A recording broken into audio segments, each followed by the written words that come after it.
अंगात दैवी शक्तीचा संचार असून कौटुंबिक वादातून तोडगा काढण्याचं आमिष दाखवत पंढरपूर तालुक्यातील एका भोंदूबाबानं महिलेवर लैंगिक अत्याचार करून तिची आर्थिक फसवणूक केल्याचाही धक्कादायक प्रकार उघडकीस आलाय।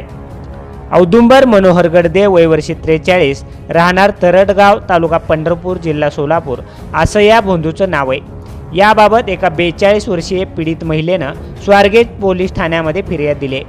पोलिसांनी दिलेल्या माहितीनुसार पीडित महिला आणि तिच्या पतीमध्ये कौटुंबिक वाद असल्याने ते वेगळे राहत होते।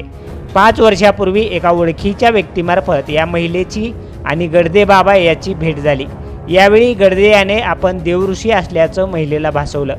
माझ्या अंगात दैवी शक्तीचा संचार असून मी तुमचे कौटुंबिक मतभेद दूर करतो असा विश्वास दाखवून त्यानं महिलेला आपल्या जाळ्यात ओढलं।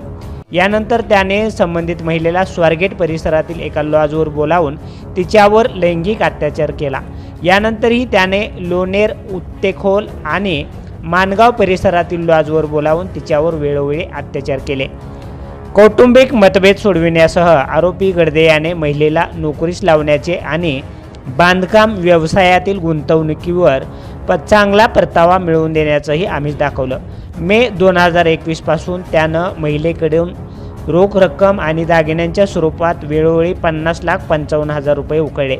फसवणूक झाल्याचं लक्षात आल्यानंतर अखेर महिलेनं 11 एप्रिल रोजी स्वारगेट पोलीस ठाण्यात तक्रार दिली असून या प्रकरणाचा पुढील तपास स्वारगेट पोलीस करत आहेत।